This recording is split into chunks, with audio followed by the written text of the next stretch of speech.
அஸ்ஸலாமு அலைக்கும் வரஹ்மத்துல்லாஹி தஆலா பரகாத்துஹு.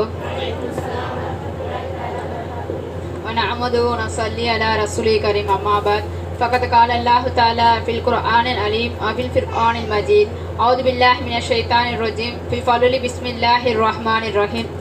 அளவற்ற அருளாளனும் நிகரற்ற அன்புடனுமாகிய எல்லாம் வல்ல அல்லாஹ்வின் திருப்பெயரால் ஆரம்பம் செய்கிறேன். நம் உயிரினும் மேலான முஹம்மது நபி ஸல்லல்லாஹு அலைஹி வஸல்லம் அவர்கள் மீதும் அவர்களின் குடும்பத்தார்கள் மீதும் அவர்களை பின்பற்றிய சஹாபாக்கள், உத்தம சத்திய சஹாபாக்கள், தாபியீன்கள், தபா தாபியீன்கள், மேலும் இங்கு கூடியிருக்கும் நம் அனைவர்கள் மீதும் அல்லாஹ்வின் சாந்தியும் சமாதானமும் என்றென்றும் நின்று நிலவட்டுமாக. ஆமீன். எனக்கு கொடுக்கப்பட்டுள்ள தலைப்பு குழந்தைகளை பேணுதல். பிறக்கும் பொழுது எல்லா குழந்தைகளுமே நல்ல குழந்தைகளாக தான் பிறக்கிறார்கள். அவர்கள் நல்லவர்களாகவும் தீயவர்களாகவும் வளர்வது நம் பெற்றோர்கள் வளர்க்கும் அந்த முறையில் தான் இருக்கிறது.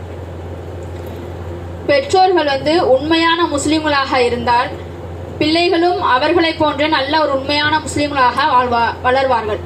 அவர்கள் பெயரளவில் முஸ்லீமாக இருந்துவிட்டு இருந்தார்கள் சொன்னா குழந்தைகளும் அந்த பெயரளவில் மட்டும்தான் முஸ்லீம்களாக வளர்கிறார்கள். நம் பெற்றோர்களுக்கு அல்லாஹ் துஆ செய்ய சொல்லியிருக்கிறான். குழந்தைகளே, நாம் பிள்ளைகளை நல்ல முறையில் வளர்த்தால் மட்டுமே குழந்தைகள் நமக்கு துஆ செய்யக்கூடிய குழந்தைகளாக இருக்கிறார்கள். அப்ப நல்ல குழந்தைகளாக வளர்ந்தால் மட்டுமே நமக்காக அதிகமாக துஆ செய்வார்கள். அப்ப குழந்தைகள் பாக்கியம் என்பது அல்லாஹ்வின் புறத்திலிருந்து நமக்கு அளிக்கப்பட்ட ஒரு சுப செய்தியாக இருக்கிறது. நபி இப்ராஹிம் அலைஹிஸ்ஸலாம் அவர்களுக்கும் ஜக்கரியா அலைஹிஸ்ஸலாம் அவர்களும் அல்லாஹ் சொல்லியிருக்கிறான், அவர்கள் உங்களையும் உங்களது குழந்தைகளையும் நரக நெருப்பை விட்டு நீங்கள் பாதுகாத்துக் கொள்ளுங்கள் என்று சொல்றான். அப்ப இது எல்லா உலக மக்கள் முஸ்லீமான ஆண் பெண்கள் அனைவருக்கும் இது அல்லாஹ் கூறிய ஒன்று. அதாவது உங்களையும் உங்களது குழந்தைகளையும் நரக நெருப்பிலிருந்து நீங்கள் பாதுகாத்துக் கொள்ளுங்கள் என்று அல்லாஹ் சொல்லியிருக்கான். அப்ப நம்ம அவங்களுக்கு நல்ல விஷயங்களை கற்றுத்தரக்கூடிய இடத்துல நம்ம இருக்கோம். எல்லாருமே நம்ம ஒரு பொறுப்பாளியாக தான் இருக்கோம். அப்ப அந்த குழந்தைகள் நம்ம வளர்க்கும் முறையில அல்லாஹ் நம்ம கொடுக்கப்பட்ட ஒரு குழந்தை ஒரு பொறுப்பாளராக நம்ம கொடுத்திருக்கான். அவங்கள நம்ம வளர்க்கறதுல மிக நம்ம ஒரு முக்கியத்துவம் வாய்ந்தவங்களாக இருக்கும். இப்ப ஒரு பெண் குழந்தையை சுமைக்கின்றான் அப்படின்னு சொன்னா அந்த குழந்தை வயிற்றில் இருக்கும் பொழுதே அந்த குழந்தைக்காக நம்ம அதிகமா துஆ செய்யணும். அல்லாஹ் குழந்தையை கொடு என்று நம்ம துஆ கேட்காம அல்லாஹ் எனக்கு சாலிஹான குழந்தையை கொடு அப்படின்னு நம்ம துஆ செய்யணும். அது கருவுல இருக்கும் பொழுதே நம்ம குழந்தைக்காக நம்ம அதிகமாக துஆ செய்ய வேணும். அப்பதான் அல்லாஹ் நமக்கு நல்ல ஒரு சாலிஹான குழந்தையை நமக்கு தர்றான். இப்ப குழந்தையை சுமைக்கின்ற அந்த பெண் நல்ல விஷயங்களை கேட்கணும், குர்ஆன் அதிகமா ஓதணும், அழகா நிறைய அல்லாஹ்வுடைய நினைவுலே இருக்கணும், திக்ர் செய்யணும். அப்படிப்பட்ட அந்த தாயா அவங்க இருக்கணும். இன்னும் அது முக்கியமா அவங்க உணவுல மிக கவனமா இருக்கணும். அவங்க ஹலாலான உணவை சாப்பிடக்கூடிய பெண்மணியா இருக்கணும். அப்ப அந்த ஹலாலான உணவு சாப்பிட்டால்தான் அந்த குழந்தை வருங்காலத்தில் நல்ல ஒரு குழந்தையாக இருக்கும். நம்ம அந்த உணவு முறையில நம்ம தவறிட்டோன்னு சொன்னா அந்த குழந்தை அது பிற்காலத்துல பாதிக்கப்படக்கூடியதாக இருக்கு.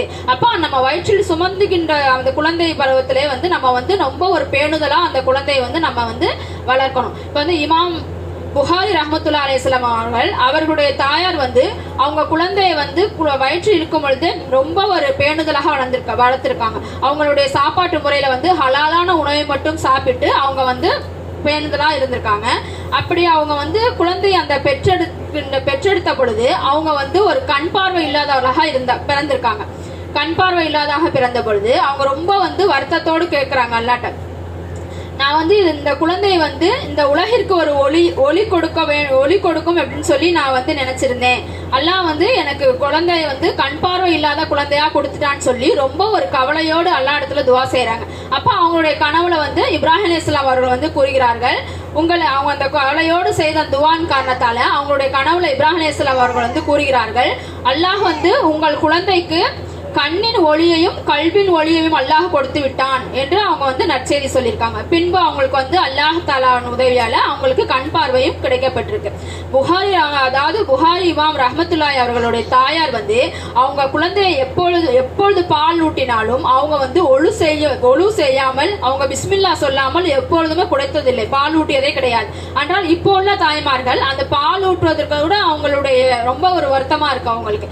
அதனால அவங்க அல்லாஹ் வந்து குர்ஆன்ல திருமறையில கூறான், ஒரு குழந்தையை வந்து 2 ஆண்டுகள் வந்து குழந்தைக்கு பால் ஊட்ட வேண்டும் அப்படின்னு சொல்லி நமக்கு இறைமறையில கூறியிருக்கான். ஆனா இப்பொழுது பெண்மணிகள் வந்து நம்மளுடைய அழகு போயிரும், அந்த பால் ஊட்டுவதால நம்மளுடைய அழகு போயிரும் அப்படின்னு சொல்லிட்டு அந்த நம்ம குழந்தைக்கு செய்யக்கூடிய அந்த கடமை பால் ஊட்டுவதை விட அவங்க வந்து கொடுக்க மாட்டேங்கிறாங்க.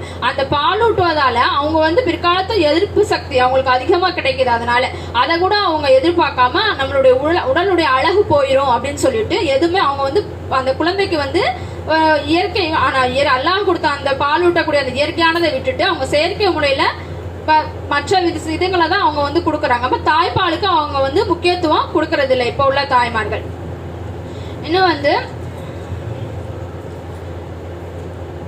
நபி ஸல்லல்லாஹு அலைஹி வஸல்லம் அவர்களோட மகளார் வந்து ஃபாத்திமா நாயகி அவங்க வந்து அவங்க கணவரும் அவங்களும் அவங்க குடும்பத்துல வந்து ரொம்ப கஷ்டப்படக்கூடிய சூழ்நிலை இருக்காங்க. அப்ப அலி அவர்கள் வந்து சொல்றாங்க, நீங்க வந்து உங்க தந்தையாரான நபி ஸல்லல்லாஹு அலைஹி வஸல்லம் அவர்களிடத்துல நிறைய வந்து கனிமத்து பொருட்கள்லாம் வந்திருக்கு, அந்த ஆடுகள்லாம் நிறைய வந்திருக்கு, அதுல ஒரு சில ஆடுகளை வந்து நீங்க வாங்கிட்டு வாங்க, அதை வச்சு நம்மளுடைய குடும்பம் வந்து ரொம்ப ஒரு சிறப்பா நம்ம நடத்தலாம், அதுல இருந்து பால் கறந்து நம்ம விற்று நம்மளுடைய வாழ்க்கையை செழிப்பாக்கி கொள்ளலாம் அப்படின்னு சொல்லி அவங்களுடைய மனைவிட்ட சொல்லி அனுப்புறாங்க.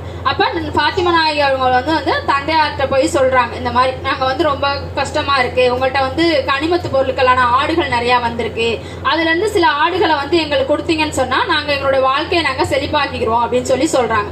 அப்ப அப்படி கேட்ட போது நபி ஸல்லல்லாஹு அலைஹி வஸல்லம் அவர்கள் சொல்றாங்க, இப்பதான் ஜிப்ரீல் அலைஹிஸ்ஸலாம் வந்து எனக்கு 5 வகையான துவாயை வந்து கற்றுக் கொடுத்துட்டு போயிருக்காங்க, உங்களுக்கு அந்த 5 துவா வேணுமா இல்ல நீங்க கேட்ட அந்த ஆடு வேணுமா அப்படின்னு சொல்லி கேக்குறாங்க. அப்ப ஃபாத்திமா நாயகி அவங்க வந்து யாரு, நம்ம நபி ஸல்லல்லாஹு அலைஹி வஸல்லம் அவருடைய மகளாரா இருக்காங்க. அவங்க எப்படி அவங்க முடிவெடுப்பாங்க அப்படின்னா, அவங்க என்ன முடிவெடுத்தாங்க, எனக்கு ஜிப்ரீல் அலைஹிஸ்ஸலாம் கற்றுக் கொடுத்த அந்த 5 துவாவே எனக்கு போதும் அப்படின்னு சொல்லி அவங்க வந்து கேக்குறாங்க. அது என்ன துவா அப்படின்னு சொன்னா, யா அவ்வலல் அவ்வலின், யா ஆஹிரல் ஆஹிரின், யாதல் குவத்தில் மதீன், யா ராஹிமில் மசாக்கின், யா அரஹமர் ராஹிமின். இந்த 5 துவாவை கற்றுக் கொடுத்துட்டு அந்த துவாவே எனக்கு போதும் அப்படின்னு சொல்லி அவங்க வாங்கிட்டு சென்றிருக்காங்க.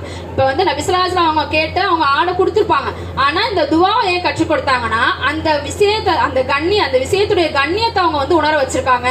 அப்ப எந்த நிலையிலும் வந்து நம்ம வந்து அல்லாட்ட தான் நம்ம உதவி தேடணும் அப்படின்னு சொல்லி அந்த குழந்தை அந்த பருவத்துல வந்து அவங்க மகளாருக்கு வந்து எடுத்து சொல்றாங்க.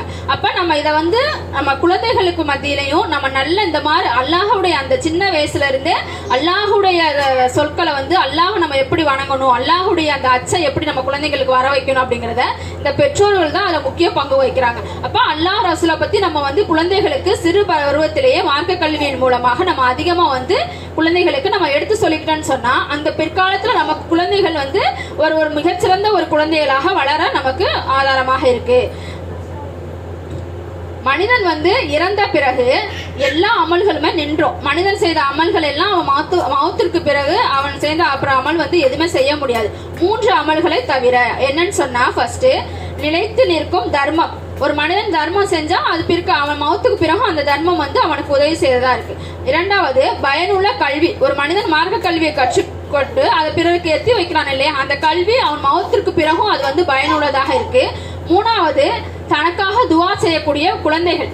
அப்போ அந்த பெற்றோர் வந்து சிறு வயதுல இருந்து நல்ல குழந்தைகளாக அவங்க வளர்த்திருந்தாங்கன்னு சொன்னா நமக்கு வந்து பிற்காலத்துல நம்ம மௌத்திற்கு பிறகு நமக்காண்டி துவா செய்து நம்ம என்னோட பெற்றோருடைய பாவத்தை மன்னிச்சிடலாம் அப்படின்னு சொல்லி நம்ம குழந்தைகள் வந்து நமக்காண்டி துவா செய்கிற குழந்தையாக இருக்காங்க. அப்ப அப்படிப்பட்ட நல்ல குழந்தைகளாக நமக்கும் இங்க அமர்ந்திருக்கும் அனைவர்களுக்கும் அல்லாஹ் தஆலா நமக்கு பின் மௌத்திற்கு பிறகு பெற்றோர்களுக்காக துவா செய்யக்கூடிய குழந்தைகளாக அல்லாஹ் ஆக்கி தந்துள்வானாக. வாஹிர் தவானாக அல்ஹம்துலில்லாஹி ரப்பில் ஆலமீன். அஸ்ஸலாமு அலைக்கும் வரஹ்மத்துல்லாஹி தஆலா வபரகாத்துஹு.